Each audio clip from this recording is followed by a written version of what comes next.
Shake on It by its_Kingston on AO3. Episode 15. Chapter 15. Luz and Amity were heading into Hexside. Both students were nervous to see Willow and Gus. They hadn't talked to either of them since yesterday, which seemed much further behind them than it was. While Luz resented her now ex-friends, mainly Willow for acting how she had, Luz also felt like it had brought her and Amity closer. They arrived at the gates. Luz stood back. "I'll wait a few minutes, so no one realizes we came together." She smiled sadly. Amity stopped and waved. She began walking away, taking a few steps before she turned and came back. Amity quickly grabbed Luz's hand in her own and pulled her inside, looking forward as she walked through the halls hand in hand. "What are you doing?" Amity murmured, watching people glare at them, whispering who knows what. "Walking with my friend," Amity calmly said back. "It doesn't matter what rumors they make up. After dealing with Willow yesterday, and dealing with Basha for years, I just want to be me." She looked confident, a small smile on her face, and her voice betrayed her, crackling and squeaking as she saw people staring. Luz squeezed her hand, giving a reassuring smile as they walked back to their lockers. "I'll see you in math," Luz said, giving Amity one last wave goodbye as they split from their lockers, walking in different directions. Entering the classroom, Luz took her seat beside Gus, spectacly looking at him. He looked over at Luz, his face a mix of hurt and betrayal. Luz scowled at him, turning to face the board as the teacher began talking. Luz wasn't paying attention to Mr. Jackson as he spoke. The noise in the classroom whirled into one drone sound that Luz turned out. Her attention came back the moment Mr. Jackson cleared his throat, about to make an announcement. "Listen closely, class. Final exams are next Monday. You'll be tested on math, history, silence, and English. Your final score would be the average grade. I hope you do well." The bell rang loudly as Luz started to panic. "I swear we did our semester exam last week. Is it time already?" Luz mindlessly grabbed her books and went to the math room. Her anxiety eased as she saw Amity waiting for her. Luz sat down beside her, a smile making its way into her face. "Are we studying for finals together?" she asked. Amity smiled back, silently nodding as the teacher called attention to the front of the room. Starting class. The class seemed better to Luz. She happily jotted down notes, using her free time to, not so subtly, glance at Amity. Eventually Amity caught on, meeting Luz's gaze with a wave and a smug grin when she looked over. The bell eventually rang, and Luz and Amity made their way to their lockers, piling books in as they talked. "To the cafeteria!" Luz declared, pointing forward. "That's the wrong way," Amity murmured, pulling Luz the right way. "Is this exam going to be like the last one?" Luz asked as they walked the mostly empty halls. "What do you mean? I don't want you to get kicked out now, if that's what you're asking." Amity laughed, thinking back on the events from a mere months ago. "Well, that's good at least," Luz said back, thinking for a moment. You want to bet on it?" Amity cut Luz off before she could finish. I was so ready to say it. "Okay, fine. You say it. Emily Blight, do you want to bet on our final exams?" "Yes." "Why so enthusiastic?" Luz laughed, thinking of the potential terms. "It's exciting," Amity said back, nudging Luz. "Ha! Have I got Little Miss Perfect hooked on gambling?" Luz asked, looking suspiciously at Amity. Amity only sighed and shook her head, before glaring at Luz. "I can't think of anything right now," Amity finally said. "Me neither," Luz agreed. She thought for a minute, before shrugging. "Loser owes the winner something of their choice?" "Sounds fair to me," Amity replied, as the pair stopped in front of the double doors, leading to the cafeteria. It was a strange thing to think. No one would ever know about those words.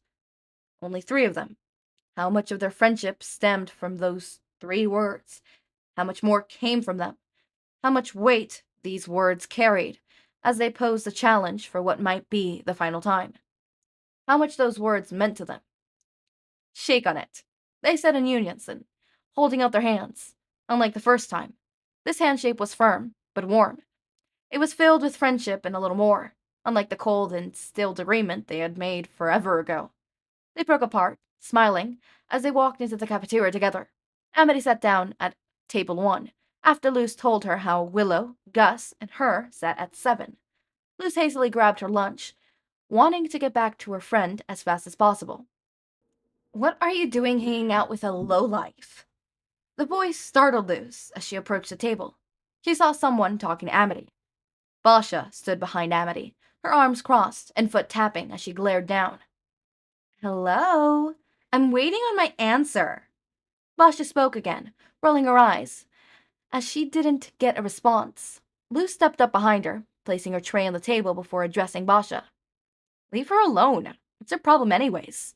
Luz asked, copying Basha's annoyed glance. "Ugh, it's you." Basha groaned out in response. "I wasn't talking to you, but I guess if Blight won't answer me, you will." She paused to glare at Amity again, who had turned around after hearing Luz join the fray. "Why are you hanging out with her? You're just some pathetic transfer student who doesn't even deserve to be here." Basha stepped forward and pushed Luz backwards into the wall behind her. "Leave her alone." Amity stood up, grabbing Basha by the wrist and yanking her backwards. "Or what?" Basha growled, looking down at Amity as she regained her balance. "I can easily have you removed from the school. Or would you rather leave town?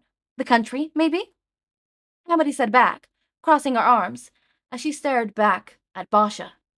Luz watched in admiration and partial fear as Amity threatened Basha. Luz would have never guessed the cute girls who likes chocolate chip cookies and flower gardens would be so intimidating.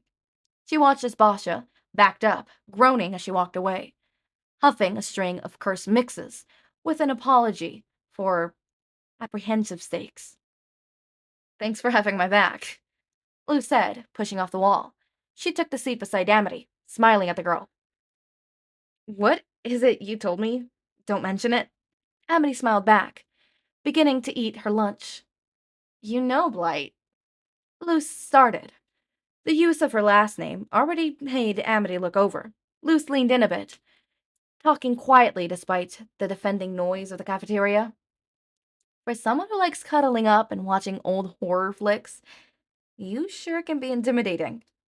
Luz leaned back, sitting normally at the table again. She snugged a glance at Amity, who was staring widely. "Well, Noceda?" Amity said, turning to face Luz. She leaned in, copying Luz. "For someone so goofy and sarcastic, you sure are comfortable to have around." The lack of the sarcastic grip Luz was expecting to leave her, unsure how to respond. Her smile grew wider, if that was possible, as she looked at her friend. Friend. That word kept coming back, and it was really starting to aggravate Luz. After the last student walked out, Luz stood up. She leaned down a bit, so she was eye level with Amity. "See you later, Blight," Luz said, leaning in place, and placing a quick kiss on Amity's cheek. Luz then proceeded to book it. She left the cafeteria at speeds reaching Mach 13, leaving a very disoriented and flustered Amity behind. Somewhere in the distance, Luz could have sworn she heard the Blight twins congratulate her, telling her it was a bold move, but she brushed the strange feeling off. "Why did I just do that? Why did I just choose to do that? She probably hates me now, and there's no way she will ever talk to me again." Luz mumbled to herself as she ran to her locker, not wanting to bump into Amity for the next year. She grabbed her books and ran to her next class, not slowing down until she entered the door, where she got a confused scowl and a warning from her teacher. The class passed by without issue. Or Luz thought it did. Then again, the only thing Luz was thinking about was Amity.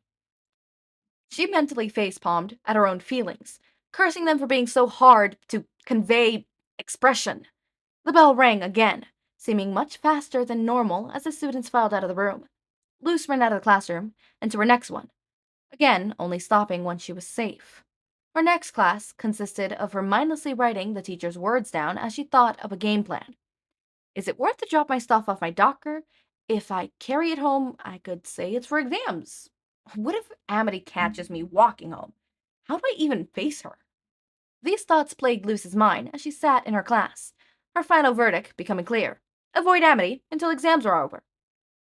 Unfortunately for Luz, the Titan had other plans. Luz hadn't heard the bell ring, signaling the end of class. She sat, lost in thought, in an empty classroom. Even the teacher had left her alone. She folded her arms on the desk and put her head down, closing her eyes. A tap on her shoulder caused her to respond, not lifting her head. She assumed it was her teacher. "I'm still listening, Teach. Don't mind me." Luz mumbled, not moving. The person laughed, causing Luz's heart to skip a beat. "Guess again." Well, there goes avoiding her for the week. Luz lifted her head, slowly turning to look at Amity, who was smiling warmly as she sat in the chair beside her. Luz sat up, raising her arm and rubbing the back of her neck. She cleared her throat before speaking. "I'm, sorry." She quickly spat out, tightly closing her eyes. The minute of silence felt like eternity for Luz, who couldn't bear the thought of Amity hating her. Before even getting her response, Luz grabbed her stuff and bolted out the classroom, running straight out the front door and through the gates. Books still in hand, Luz just ran. She let her legs carry her without worry about the destination. She didn't stop running until her lungs felt like they were going to burst, her sides burning as she gulped down air. She looked up, taking in her surrounding, as she breathed shallowly. Perfect, she thought, her lungs too empty to speak. She stood in the woods, on the trail that led to Eda's house. The best place to go right now. Lou stumbled up the pathway, leaning on the side of the house for support, as she tiredly opened the door. She plopped onto the couch, causing Eda to poke her head around the corner. "Hey, kiddo," Eda said before returning to the kitchen. After not getting a response, she entered the living room, sitting down on the couch beside her. "You okay?" Luce only hummed, closing her eyes tightly as the day replayed in her head. She groaned and frowned, trying to figure out what to do. Eda looked concerned, glancing over at Luce, before deciding to ask, "Trouble with the Blight kid?" Luce's attention snapped over, confirming Eda's guess. Luce nodded slowly, her surprise melting back into a sad smile. Luce stopped, shooting a quick glare at Eda. "You won't laugh at me, or tell my mom, or anyone about this, right?" Eda smiled, patting Luce on the back. "What happens in my shack, stays in my shack." Luce relayed the story, leaving out the part about the big fight with Willow. Not wanting to worry Eda, she finally got to today's events, taking a shapy breath before speaking. "I might have..." Luce couldn't say it. Saying it would be like making it real, admitting her feelings, and she couldn't bring herself to. She had tried to bury them deep, deep down inside herself, where they'd never ruin the friendship she had. Friendship. That stupid word was messing everything up. Luce despised the word. She wished it never existed and cursed its very definition. Not admitting her feelings would be like losing to the word, and she didn't want that. I kissed her on the cheek, and then ran away and avoided her until she found me and tried to talk about it, and then I ran here. Luce quickly finished, watching Eda confusedly take in the information. Finally it clicked, causing Eda to smile and ruffle Luce's hair. "Geez, kid, you're a mess," Eda said with a sigh. "Listen, she tried to talk to you. If she hated you, she'd just cuss you out, right? The Blight kid doesn't seem to beat around the bush with that kind of stuff. Go talk to her. I bet she wants to see you, especially after you ran away like that." Eda replied, sounding incredibly responsible for once. "Yeah," Luce mumbled, nodding her head as she went through things to say in her head. "I'm gonna talk to her." She hyped herself up, sitting up from the couch and walking to the front door. "Thank you, Eda," Luce called, running out the door. "That kid is a mess. Reminds me of myself," Eda said, standing up and returning to the kitchen. Despite Eda's words and Luce's reaffirmed confidence, she couldn't make herself walk past the gate of the Blight lair. She could see the lights in on Amity's window, signaling she was home. Luce drew in a shaky breath and forced herself to move forward, reminding herself that nothing would get better until she fixed it. "Okay, I've got this. I just need a knock. Just move my hand to the door and bang on it. In a second, I'll do it in a minute." Luce mumbled, pacing back and forth on the porch. The door suddenly opened, startling Luce. She sighed, realizing it was just the twins. "Are you coming in?" Ed asked, stepping out on the porch. "You've been on the porch for 10 minutes. Em stated, following him. Luz nervously rubbed the back of her neck, trying to think of an answer. She wanted to say yes and come in, but that would mean facing Amity. What if she didn't want to see Luz? The twins exchanged a confused glance before asking, "Are you the reason Mittens is acting weird?" Luz stopped thinking about all the bad things that could happen. She slowly nodded before hesitantly asking, "Bad weird?" The twins shrugged, sharing another strange telepathic moment, before they both grabbed Luz and dragged her in. She ignored us and went to her room. Em flipped Luz in as they dragged her upstairs. "We haven't been able to talk to her since she got home." Ed sighed. "Whatever happened between you two?" Em asked, causing Luz to panic. Em seemed to catch on. She chuckled before stopping in front of Amity's door. Ed dug around in his pocket for a moment, eventually holding up a paperclip. "Mittens, could you unlock the door?" he asked, and after not getting a response, he crouched down and picked the lock. "You're way too good at that," Em mumbled as Ed swung the door open.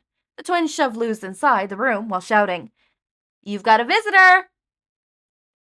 The door shut behind them and ran away, leaving a confused Amity and a panicked Luz standing there.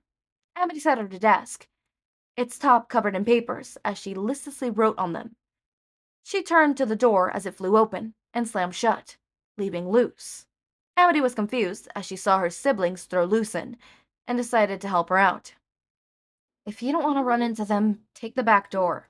They're probably in their room," Amity instructed blankly, pointing to the door as she turned back to her papers.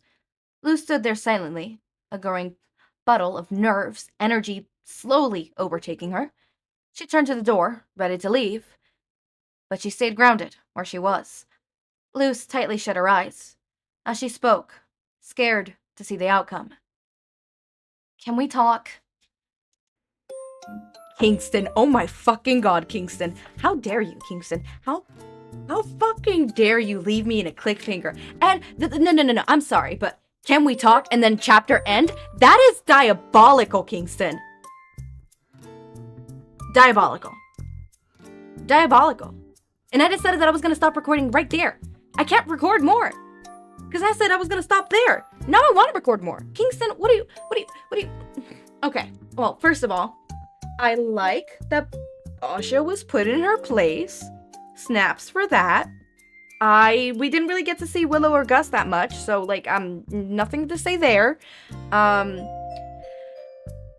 Luz, what the fuck were you thinking? How can you just kiss her cheek and then bolt?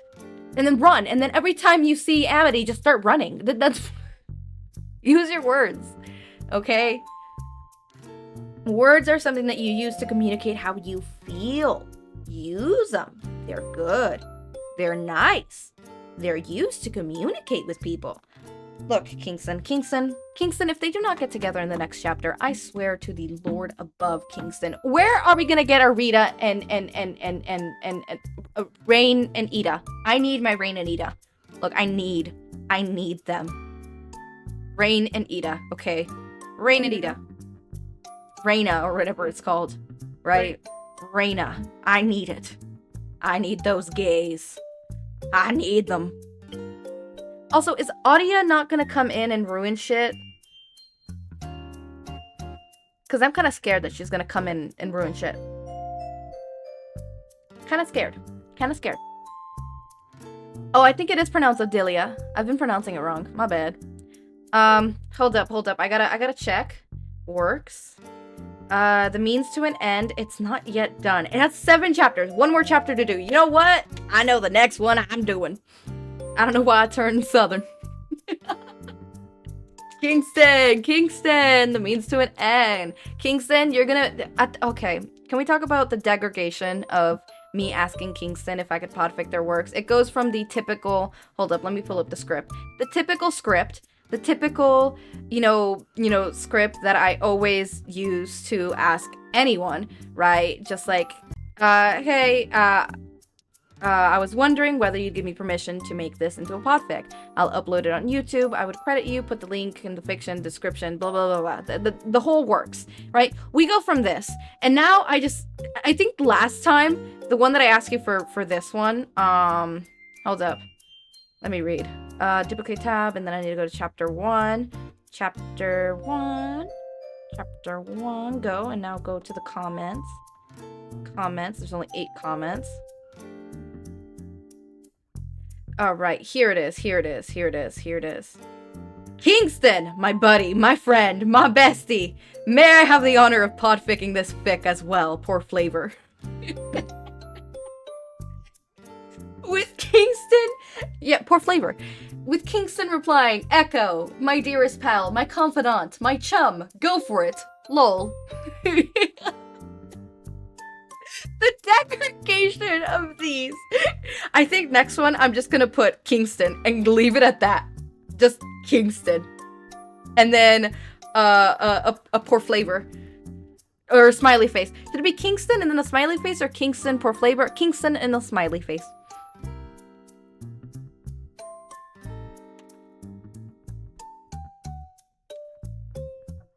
Smiley face that makes it look like it has eyebrows? Hold up. You gotta send me that one. Send me that one.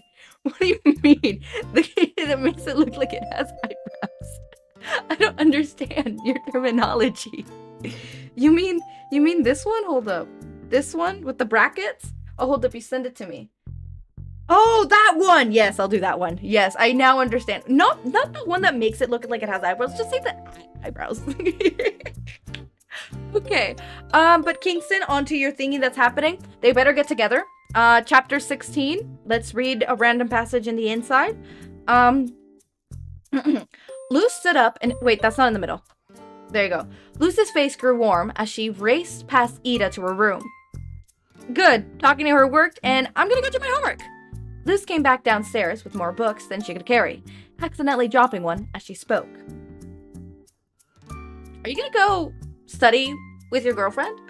That's gay. Okay. All right, Kingston. Kingston. I didn't say enough Kingston, so now I have to say Kingston as much as I Kingston can. Kingston, I have to say as many Kingstons as I possibly can because I did not meet my Kingston quota. Anyways, I almost forgot. Kingston, I liked your writing. This was a really nice one. As always, my raindrops, make sure to eat, sleep, drink water, take your meds. Have a wonderful day or night. Link to my Discord server and socials are down in the description. Subscribe to see more of my content, and thank you so much for watching.